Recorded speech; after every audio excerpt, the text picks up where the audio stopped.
Desde quando a gente começou a estudar ótica geométrica, lá na primeira aula, a gente estava vendo que existe uma consequência muito importante para o fato da luz se propagar em linha reta, certo? Nas duas últimas aulas a gente começou a trabalhar com um pouco mais de matemática. E hoje a gente vai continuar utilizando os mesmos conceitos que a ideia da semelhança de triângulos, proporcionalidade, ok? Então hoje a gente vai estar falando, do ponto de vista físico, de como que se forma uma sombra, tá? Vou trazer dois exemplos para a gente dar uma olhada e ver como que se calcula o tamanho de uma sombra, enfim, legal? Vamos para o primeiro exemplo? A ideia é a seguinte, ó. Tem o enunciado e tem uma imagenzinha aqui para a gente poder transpor a ideia, tá? Uma mesa de 1,2 metros de comprimento possui o seu centro alinhado com uma fonte luminosa pontiforme em um local cujo pé direito possui 4 metros de altura. Sabendo-se que a mesa possui uma altura de 1 metro, calcule o comprimento total da sombra projetada no chão, né? Bom, então eu tenho aqui um desenho para a gente poder brincar com tudo isso que tem aqui. Aqui, nesse enunciado, tem algumas coisinhas que eu quero te falar. Conforme eu for lendo, passando os valores, a gente vai discutindo isso. Ó. Uma mesa de 1,2 metros de comprimento. Então o que eu sei? Eu sei que a distância daqui até aqui da mesa vale 1,2 metro. Ok? Tá? Então essa distância aqui, o comprimento dela, vale 1,2 metro.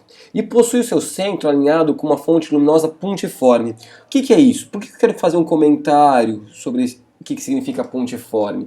Pontiforme significa literalmente em forma de ponto. É uma fonte pontual. Tá? Então, o que significa uma fonte pontual? É uma fonte cuja dimensão dela, o tamanho dela, é desprezível comparado às demais dimensões. Só que isso vai depender muito de situação. Por exemplo, uma lâmpada incandescente, as lâmpadas convencionais, quando a gente olha para a formação de sombra, né, para a gente, por exemplo, para o tamanho do nosso corpo, a gente pode considerá-la como uma fonte pontiforme. Só que se eu colocar uma formiguinha andando ao redor dessa lâmpada, a fonte é muito maior do que ela. E aí ela deixa de ser pontiforme, a gente vai falar que ela é um corpo extenso. É a mesma coisa que acontece para o Sol, né? Quando a distância é muito grande, né, nesse sentido aqui agora, então você projeta uma sombra direto no chão. Só que quando você vai olhar, quando você tem, por exemplo, um fenômeno de eclipse lunar, quando a Lua fica entre o Sol e a Terra, você vê que além da sombra se forma uma coisa chamada penumbra. Porque as distâncias são maiores e aí vai se formar uma coisa que a gente vai ver na próxima aula como acontece, que é essa história da penumbra, tá? Então isso é muito importante, tá? Pontiforme no formato de um ponto. A gente pode pensar que ela é um ponto aqui, tá? E eu tenho então essa lâmpada pontiforme aqui, tá? Em um local cujo pé direito, para quem não sabe, é a mesma coisa que parede, ok? Tá? Na altura do teto, na verdade, tá? Pé direito possui 4 metros de altura. Então eu vou marcar aqui também, ó, que a altura daqui até aqui, essa altura do pé direito, são 4 metros, ok? Sabendo que a mesa possui uma altura de 1 metro, então eu vou colocar aqui, ó, a altura da mesa, vou anotar aqui o cantinho, ó. A altura da mesa é de 1 metro, né? Calcule o comprimento total da sombra projetada no chão. Então, o que vai acontecer? Vamos trocar a cor da caneta aqui, vamos pegar a canetinha laranja. Vamos ver o que vai acontecer. Como que vai se formar uma sombra aqui? A luz vai sair da lâmpada e ela vai se propagar em linha reta, ó. E a sombra vai ser exatamente projetada aqui. Toda essa região, não só embaixo, literalmente aqui, da mesa, vai fazer sombra, como nesse canto também, porque a luz se propagando em linha reta, ó, o ponto máximo, o limite que ela toca na mesa é aqui. Então toda essa região aqui também vai ter uma sombra projetada. E o que o problema aqui é pra gente, é saber o comprimento total da sombra. Então se eu for pegar aqui, ó, para esse lado, eu vou ter uma outra sombra aqui. Então o que a gente precisa determinar, na verdade, é qual é esse tamanho total aqui, ó, tá? É isso que a gente precisa calcular agora. Então fica fácil. Na verdade, o que eu preciso saber? Eu tenho a sombra aqui embaixo da mesa, exatamente embaixo da mesa, eu já sei que vale 1,2 metros. Como essa fonte está alinhada exatamente com o centro da mesa, ó, tá vendo? Está alinhada, né? Possui seu centro alinhado com uma fonte. Eu posso afirmar então aqui, ó, que ela está bem no meio da mesa. Tá? Então o que eu preciso determinar? Eu preciso determinar quanto é o tamanho dessa projeção aqui, dessa sombra, que vai ser exatamente o mesmo daqui, porque essa mesa está alinhada com a fonte, ok? Então, se eu descobrir qual é o tamanho aqui dessa sombra a mais que nós temos, consequentemente aqui, eu multiplico esse valor por 2, né? Esse mais esse, e somo com 1,20 m. Então é essa a história que a gente vai ter que fazer, tá? Então vamos começar o cálculo aqui. Qual que é a ideia? Daqui até aqui, ó, essa região aqui, eu sei quanto vale. Daqui até aqui vale 1,2 metros. Então eu preciso calcular quanto vale exatamente este lado daqui, que é a mesma coisa, por sinal, que este lado aqui, certo? Vamos chamar de x, tá? Vou dar um valor x para ele. Quais são os valores que nós temos? Nós sabemos que essa altura aqui vale 1 metro. Sabemos que se o pé direito tem 4 metros e a mesa tem 1 metro, obviamente da mesa até o teto só pode ter 3 metros, ok? E se a lâmpada, né, a lâmpada aqui, a fonte luminosa, está alinhada com o centro da mesa e a mesa possui 1,20 m de comprimento, quer dizer que tem 60 centímetros aqui e 60 centímetros aqui, portanto 0,6 metro.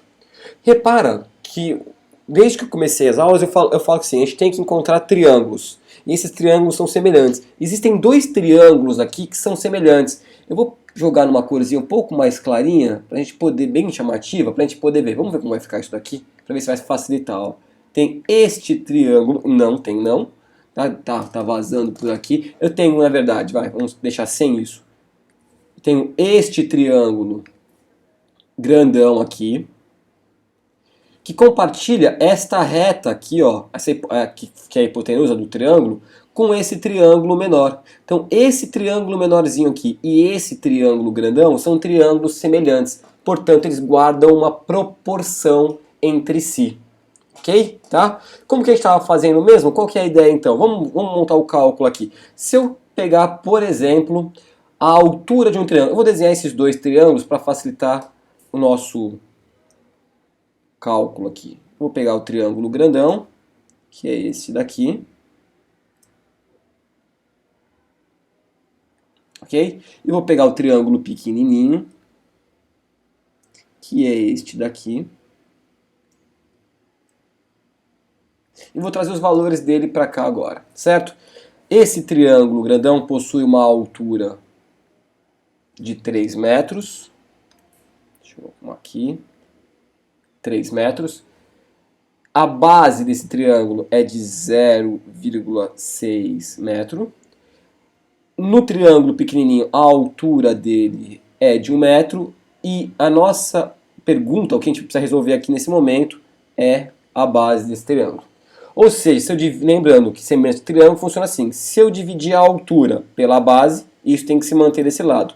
Então, qual que é a ideia? Ó, se eu dividir a altura do triângulo pela base dele, que é 0,6, isso tem que ser igual a 1 dividido por x. Agora ficou fácil, né? Vamos isolar esse x aqui, ó. Vai ficar assim, ó, 3x é igual a 1 vezes 0,6. Portanto, x é igual a 0,6, que é o resultado de 1 vezes 0,6, divididaço por 3. 0,6 dividido por 3, 6 dividido por 3 dá 2. Portanto, 0,6 dividido por 3 só pode ser 0,2. Ou seja, aqui vale 0,2 metro. Ó. E aqui, consequentemente também, porque o centro está alinhado, então, portanto, as duas sombras possuem o mesmo tamanho. Qual que é o comprimento total? 1,2 metros, 1,2 metro mais 0,2 mais 0,2. Portanto, eu tenho um comprimento total de 1,6 metro. Esse é o comprimento da sombra projetada no chão. Certo? Essa é a ideia. A gente tem sempre que procurar triângulos que são semelhantes. E a partir daí a gente vai só fazer a nossa continha, a nossa regrinha de 3. Bem simples, né? Tranquilo? Acho que isso aqui não teve muito problema. Vou trazer um outro exemplo para fixar melhor todo esse raciocínio. E agora eu vou dar uma invertida aqui na situação, tá? Vamos imaginar a seguinte situação. Eu tenho um anteparo circular, que é esse aqui em laranja, tá? Então imagina uma placa circular, tá? totalmente opaco, ou seja, ele impede a passagem de luz. Ele é colocado entre uma fonte luminosa, que está marcada aqui, tá?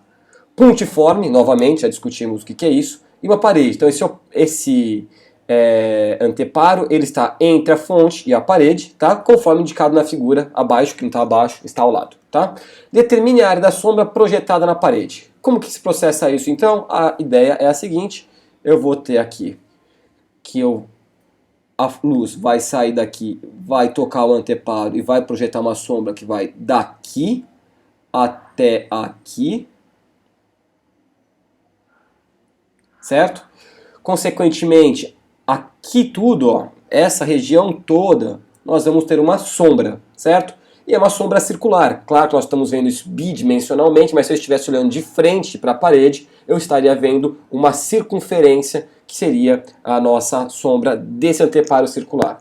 E eu quero saber, então, na verdade, eu quero determinar a área da sombra. Como que a gente tem que pensar aqui, então? Para calcular a área de uma circunferência, a gente precisa usar aquela equaçãozinha da matemática, né? Que é essa daqui. A área de uma circunferência, a área da circunferência é igual a π vezes o raio da circunferência ao quadrado. Ou seja, antes de mais nada, eu preciso determinar qual é o raio aqui desta... Opa! Eu preciso determinar o raio da sombra. Se eu não conseguir o raio da sombra, eu não vou conseguir calcular a área da circunferência. Então, o que nós vamos fazer? Vamos procurar triângulos que são semelhantes. E aí, ó, olha isso daqui. Se eu passar uma linha entre o centro, ó, que está alinhado, e o anteparo, olha o que vai acontecer. Eu tenho dois triângulos aqui. Um que é este pequenininho aqui, certo? E outro que é este grandão total aqui. Repara que aqui nesse grandão, este lado do triângulo é exatamente o raio da sombra. Certo? Então eu tenho que usar esse triângulozão. Vamos fazer novamente? Eu vou puxar para cá de novo esses dois triângulos, uma vez que nós já identificamos quem são esses dois triângulos. Triângulo pequenininho, que é este. E o triângulo maior, que é este aqui. Certo? Tudo bem? Então, vamos lá. Quem é o triângulo pequenininho? O triângulo pequenininho é esse cara aqui, ó. Tudo bem? Triângulo grandão, na verdade, é esse pequenininho que continua, que se prolonga até aqui. Então, eu pegaria mais essa área. Certo? Bom, vamos ver as distâncias. Qual que é o tamanho deste lado do triângulo? Quando eu olho daqui, da fonte até o anteparo, são 2 metros. Então, eu vou colocar aqui, ó. 2 metros. Qual que é este lado? Qual o valor deste lado desse triângulo pequenininho? É o próprio raio do anteparo, que é de 1 metro. Perfeito? Ok? Para o triângulo grandão, o que nós vamos ter? Este lado aqui nada mais é do que 2 metros mais esse 1 metro, que vai me dar um total, então, de 3 metros. E aqui eu vou possuir, então, o raio, que é exatamente este lado do triângulo. Então, novamente, se eu dividir esse lado por esse, tem que ser igual a esse por esse, correto? Fica até fácil para você perceber, ó. Este lado aqui é o dobro deste, certo? 2 é o dobro de 1. Portanto, este lado tem que ser o dobro do raio. Só pode ser 1,5, porque o dobro de 1,5 são 3, correto? Mas vamos formalizar o cálculo, olha lá. Se eu dividir o lado 2 pelo outro, que é 1, isso tem que se manter proporcional para o outro lado, ó, 3 sobre o raio. Logo, raio vai ser 3 sobre 2, né? Passo o raio para cima, multiplicando, o 2 vai passar dividindo, isso aqui o 1 vai passar pelo 3, multiplicando 3 vezes 1 é 3. Portanto, o raio vai ser 3 sobre 2, e como a gente já tinha percebido, né, pelo raciocínio lógico, 3 sobre 2, 1,5 metro. O que nós temos aqui então? Nós temos que esse lado aqui vale 1,5 metro. Agora sim, a minha pergunta não era qual era o raio da sombra, e sim qual era a área. Portanto, a área da sombra, que é a circunferência, vai ser π, tá aqui, né, vezes raio ao quadrado. Π vai valer 3,14. 3,14, que multiplica o raio. O raio é 1,5 que vai, portanto, ao quadrado, né? Π vezes raio ao quadrado. A área da circunferência, portanto, vai ser de 3,14. 1,5 vezes 1,5, ou seja, 1,5 ao quadrado, vai dar pra gente 2,25. Consequentemente, a área da circunferência vai ser 3,14 vezes 2,25. Se você fez essa continha aí, vai dar 7,065. E qual que é a unidade? Estamos trabalhando em metro, metro, metro. Aqui eu achei o raio em metro, portanto, 7,065 metro quadrado. Ok? Tá? A ideia é procurar sempre triângulos que são semelhantes entre si, e aí a gente vai continuar utilizando semelhanças de triângulos. Legal? Facinho, né? Bom, lembrando, se você está assistindo essa aula no YouTube mesmo, saiba que todas as nossas aulas do canal estão organizadas aqui também, ó, na nossa plataforma cientiatvbr.futurecom.com.br. Você encontra esse menuzinho aqui, ó, onde todas as aulas estão separadas por tema, bonitinho, tudo certo. Se você gostou, quer ajudar, patrocina essa ideia, clica aqui, patrocina a ideia, pode doar o quanto você achar que merece esse canal. Temos também uma página no Facebook para você poder sempre estar acompanhando aí as novas notícias sobre educação, ciência, tecnologia, e toda vez que a gente libera uma aula nova, que a gente produz uma aula nova, a gente está colocando aqui para todo mundo estar sabendo, ok? facebook.com/cientiatv, tá? Na próxima aula, na aula 5, a gente vai continuar falando um pouco mais de ótica, geométrica, e a gente vai se ver só lá, tá bom? Grande abraço, fui!